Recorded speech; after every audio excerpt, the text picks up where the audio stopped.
Bismillahirrahmanirrahim. Assalamualaikum warahmatullahi wabarakatuh. Baiklah anak-anak, kali ini Ibu akan menjelaskan tentang ketenagakerjaan. Ketenagakerjaan menurut Undang-Undang Nomor 13 Tahun 2003 yaitu segala hal yang berhubungan dengan tenaga kerja, baik pada waktu sebelum, selama maupun sudah masa kerja. Adapun hal yang berkaitan dengan sebelum masa kerja seperti pemagangan dan mengumumkan lowongan kerja. Hal yang berkaitan selama masa kerja seperti perlindungan kerja, upah, jaminan sosial, dan jaminan kesehatan dan keselamatan kerja. Dan yang terakhir, hal yang berkaitan dengan sesudah masa kerja seperti pesangon dan pensiun. Selanjutnya kita akan membahas apa itu tenaga kerja. Menurut Undang-Undang Nomor 13 Tahun 2003 Bab 1 Pasal 1 Ayat 2, tenaga kerja yaitu setiap orang yang mampu melakukan pekerjaan guna menghasilkan barang dan jasa, baik untuk memenuhi kebutuhannya sendiri maupun untuk masyarakat. Nah, di dalam tenaga kerja itu ada angkatan kerja dan ada angkatan tidak bekerja. Adapun angkatan kerja yaitu penduduk dalam usia kerja, baik yang bekerja maupun yang tidak bekerja, yakni penduduk dalam usia 15 tahun sampai dengan 64 tahun. Biasanya penduduk ini disebut penduduk usia produktif. Angkatan kerja ini memerlukan kesempatan kerja, yaitu jumlah lapangan kerja yang tersedia bagi masyarakat, baik yang telah ditempati maupun jumlah lapangan kerja yang masih kosong. Selanjutnya, kita akan menghitung tingkat partisipasi angkatan kerja atau biasa disingkat dengan TPAK. Bagaimana menghitungnya? Yaitu jumlah angkatan kerja dibagi jumlah penduduk usia kerja dikali 100%.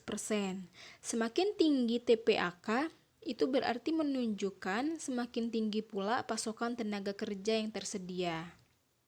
Anak-anak bisa dilihat contohnya. Misalnya diketahui di sebuah wilayah jumlah angkatan kerja 80 juta jiwa, sedangkan jumlah penduduk usia kerja sebanyak 160 juta jiwa. Berapakah tingkat partisipasi angkatan kerja di wilayah tersebut?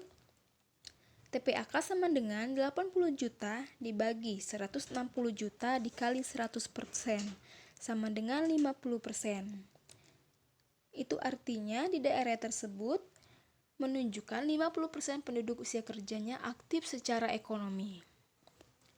Nah, sekarang kita akan membahas jenis-jenis tenaga kerja. Yang pertama, jenis tenaga kerja berdasarkan kemampuannya. Yang pertama itu ada tenaga kerja terdidik, yakni tenaga kerja yang mendapatkan suatu keahlian atau kemahiran pada suatu bidang karena ia sekolah atau pendidikan formal. Contohnya, dokter, guru, dan dosen. Yang kedua itu ada tenaga kerja terlatih, yakni tenaga kerja yang memiliki keahlian dalam bidang tertentu yang didapat melalui pengalaman kerja. Contohnya mekanik dan montir. Yang terakhir ada tenaga kerja tidak terdidik dan tidak terlatih, yakni seperti asisten rumah tangga. Yang kedua itu ada tenaga kerja berdasarkan sifatnya.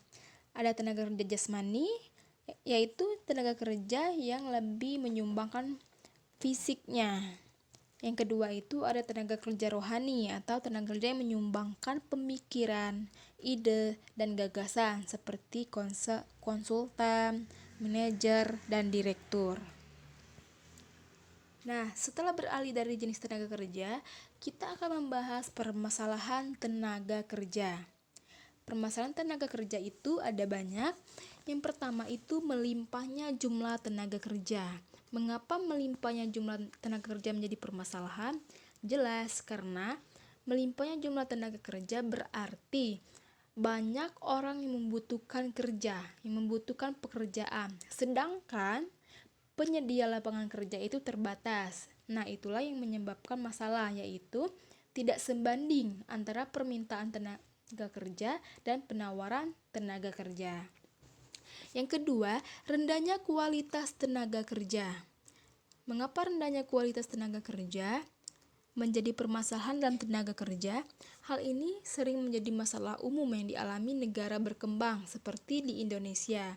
Nah, rendahnya kualitas tenaga kerja ini menjadikan tenaga kerja tersebut tidak dapat bersaing dengan tenaga kerja dari negara lain, sehingga melahirkan pengangguran. Yang ketiga itu ada sistem pengupahan. Sistem pengupahan yang ditetapkan pengusaha seringkali berbeda dengan pengupahan yang diinginkan buruh. Hal ini tidak jarang menjadi potensi masalah yang membutuhkan peran serta pemerintah. Oleh karena itu, Dewan Pengupahan sebagai lembaga tripatri, yaitu tiga pihak, yakni pengusaha, buruh, dan pemerintah, menjadi lembaga yang diharapkan dapat memberikan solusi dalam membantu menyelesaikan masalah pengupahan. Yang keempat itu ada kesehatan dan keselamatan kerja. Jaminan kesehatan dan keselamatan kerja merupakan hal yang harus diperhatikan oleh pihak yang memberikan kerja dan penerima kerja. Nah, dalam praktiknya, masalah ketiga ini sering menjadi potensi konflik, baik bagi pekerja maupun bagi pemberi kerja. Di Indonesia sendiri, lahirnya Badan Penyelenggara Jaminan Sosial atau BPJS menjadi salah satu bagian dari upaya pemerintah dalam mengatasi masalah kesehatan dan keselamatan kerja. Selanjutnya itu ada outsourcing. Mengapa outsourcing? Outsourcing itu penggunaan tenaga kerja dari luar perusahaan sendiri untuk melaksanakan tugas atau pekerjaan tertentu yang spesifik. Nah, hal yang sering menjadi permasalahannya itu dalam outsourcing diantaranya terkait dengan hak dan kewajiban serta kelangsungan kerja atau kepastian kerja dari pekerja yang terlibat dalam outsourcing. Yang selanjutnya itu ada pemutusan hubungan kerja atau PHK. PHK ini merupakan kegiatan diputuskannya kontrak kerja oleh pemberi kerja secara sepihak selama masa kerja. Hal ini biasanya dikarenakan perusahaan tidak mampu lagi untuk memenuhi kewajibannya terhadap pekerja sebagai akibat menurunnya pendapatan perusahaan. Yang terakhir itu tenaga kerja asing. Mengapa tenaga kerja asing? Tenaga kerja asing itu tenaga kerja yang datang dari luar negeri untuk bekerja di dalam negeri. Nah, sedangkan di era globalisasi seperti ini, adanya tenaga kerja asing di pasar kerja dalam negeri menjadi hal yang sangat pasti atau hal yang lumrah. Nah, hal ini menambah persaingan bagi tenaga kerja dalam negeri di pasar tenaga kerja. Setelah kita membahas permasalahan tenaga kerja, selanjutnya bagaimana untuk mengatasi kualitas tenaga kerja atau upaya apa yang dilakukan untuk meningkatkan kualitas tenaga kerja. Yang pertama itu meningkatkan kualitas pendidikan. Mengapa meningkatkan kualitas pendidikan? Karena semakin tinggi pendidikan seseorang, maka itu akan semakin berbanding positif dengan ketenaga kerjaan, baik posisinya dalam kerjaan maupun pendapatannya. Yang kedua itu meningkatkan kualitas kesehatan masyarakat. Berarti hal ini harus dilakukan oleh pemerintah. Yang ketiga, memaksimalkan balai latihan kerja. Hal ini juga peran pemerintah turut andil dalam meningkatkan kualitas tenaga kerja. Mempercepat sertifikasi profesi tenaga seperti sertifikasi guru. Nah, yang kelima itu ada menyelenggarakan pelatihan berkala. Selanjutnya ada penerapan bonus dan sanksi secara konsisten. Hal ini dilakukan oleh pihak perusahaan. Yang ketujuh ada program pemagangan. Berarti ada kerjasama antara pihak perusahaan dengan sekolah, lembaga, institusi pendidik seperti sekolah maupun universitas untuk diadakan pemagangan agar menambahkan keahlian dan pengalaman kerja. Yang terakhir itu menanamkan jiwa wirausaha bagi setiap individu.